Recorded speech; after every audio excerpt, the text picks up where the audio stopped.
says, finally, my brethren, be strong in the Lord and in the power of his might. For we wrestle not against flesh and blood.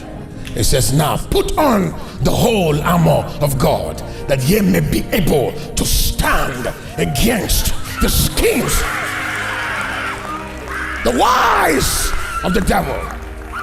For our warfare is not with flesh and blood, but with principalities and powers, rulers of darkness, spiritual wickedness in the heavenly places. So Satan understands kingdom. So he begins to plant gates into cities, controlling cities, countries, communities, families. And we are here sitting, not in my generation. But we will come back. Shagataya Bakaya. Hey, Magahiras. Until churches, ministries perceive their responsibility as an advancement of the kingdom. Jesus says, I will build my ecclesia, and the gates of hell will not prevail. We have no sense of spiritual warfare. Look at our communities are being destroyed by demons. Go into communities. People are addicted to things. People are dying, children are dying, things are happening because the church is not taking over the atmospheres. Jesus knew why he came to earth. And the first person he confronted before he began his ministry was the prince of this earth, the prince of this world. Jesus first defeated Satan before he got the world. Remember, the Bible calls Satan the prince of this world, the god of this world. So Jesus would have to first confront him. You live in a community, you can't confront the demon there.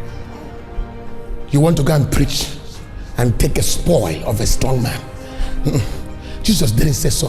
He says before you can take a spoil of a strong man, you would have to first bind the strong man. There has to be a spiritual warfare in your family, for your community, for your country, for that cancer to end, for that diabetes to end, for that addiction, for that HIV, for that poverty, for that divorce, whatever it is that has rampaged your entire family. The reason why sometimes you speak, you pray, you command and nothing changes is because you have not accumulated any power that can respect and bring honor to your words in the realms. Even when Peter wanted to cast a spirit out, a spirit that was in a child, it's called a person that had a lunatic spirit, he couldn't cast that spirit out because his rank in the realms of God, in the realms of the spirit, were not strong enough to uproot that spirit. That demon resisted. Certain gifts have to be impacted so that you can increase in your spiritual ranking. It takes a man who carries the mandate of Yahweh, a man who has paid the price, filled with the Holy Ghost, to impact gifts of the Spirit into another. Gifts that gives you access into the spiritual realms. What would these gifts do for you? It will enable you to be established spiritually. Certain times you're struggling because you've not received certain gifts of the Spirit. The laying on of hands, the transfer of the power and the fire of God. And the end may be established. Of course, you cannot prosper without being established first.